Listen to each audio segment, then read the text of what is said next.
Magandang araw sa ating lahat. Ako nga pala si Joy Obongin Kemson. Aking ibabahaging aking midterm examination sa wikang regional 2 Pangasinense. Una, magbigay ng iyong sariling reaksyon bakit dapat pag-aralan ang wikang Pangasinense bilang bahagi ng inyong kursong bachiller ng sining sa Pilipino. Ayon sa aking pag-aaral, bakit mahalaga ang wikang Pangasinense sa kursong bachiller ng sining sa Pilipino? Ang wikang Pangasinense ay isa sa mga mahalagang lengguwahe dahil kabilang ito sa top 12 major language na ginagamit dito sa Pilipinas. Ang wikang Pangasinense ay tinatawag ding Austronesian language, kung saan natatawag din itong wikang Waray. Ang pag-aaral ng wikang Pangasinense ay may mga mahalagang dahilan. Una, ito ay isang paraan ng pagpapahalaga sa kultura at ng mga Pangasinense. Ipinapakita nito ang pagmamahal sa sariling wika at tradisyon. Pangalawa, ang pag-aaral ng sariling wika ay nagbibigay ng pagkakakilanlan sa mga tao. Ito ay nagpapalalim ng pag-unawa sa kanilang sariling kultura at pagpapalakas sa kanilang pagkakakilanlan bilang mga Pangasinense. Bukod dito, ito ay makakatulong sa komunikasyon at pag-unawa sa mga kasamahan na nagtataglay ng wikang Pangasinense. Ito ay maaring magdulot ng mas mabuting pagkakaunawaan at kooperasyon sa komunidad. Sa pangkalahatan, ang pag-aaral ng wikang Pangasinense ay isang hakbang sa pagpapahalaga sa pagiging multilingual at pagpapayaman ng kultura ng Pangasinan. Ikalawa, magbigay ng isang pamamaraan paano mo maitataguyod ang kultura ng Pangasinan gamit ang wikang Pangasinan at Filipino.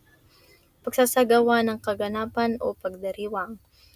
Mag-organisa ng mga kaganapan o pagdiriwang ng may kaugnayan sa kultura ng Pangasinan tulad ng Pistay Dayat, Festival ng Karagatan, Agiw ng Pangasinan, pagdiriwang ng pag-akyat sa Pangasinan, o iba pang tradisyonal na festival. Itaguyod ang paggamit ng wika ng Pangasinan sa mga aktibidad na ito, kabilang ang pag-awit, pagsayaw at pag-arte. Ikatlo, saliksikin at ipaliwanag ang awiting o Inan Maaro.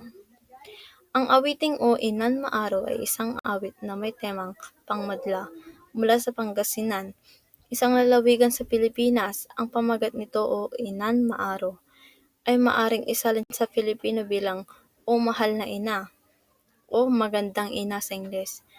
Ang awiting ito ay nagpapahayag ng malalim na paggalang, pagmamahal at pasasalamat sa isang anak sa kanyang ina o inang bayan.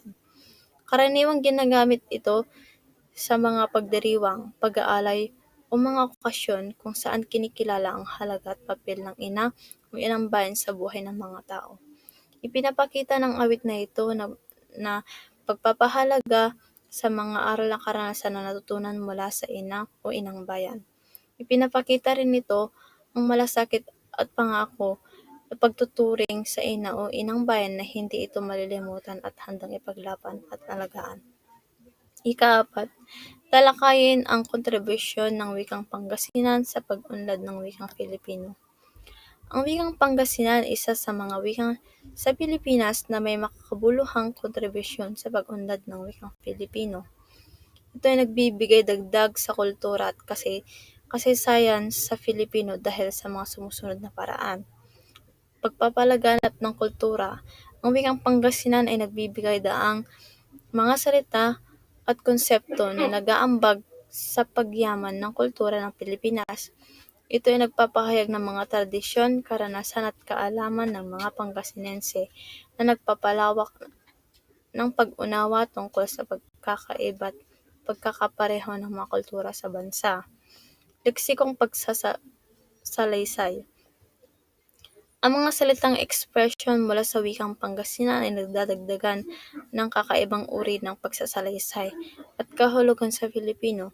Ito ay nagpapayaman sa bokabularyo ng Filipino at nagbibigay kulay sa mga aktang pampanitikan at pampanitikan ng bansa. Ikatlo, pagpapalaganap sa multilingualismo. Ang pagsusulong sa wikang Pangasinan ay nagpapakita at pagpapahalaga sa multilingualismo na nangangahulugang pagtanggap at pagsuporta sa paggamit ng pag-unlad ng iba't ibang wika ng Pilipinas. Ito ay malakas na ideya sa pagkakaisa sa kabilang ng wika.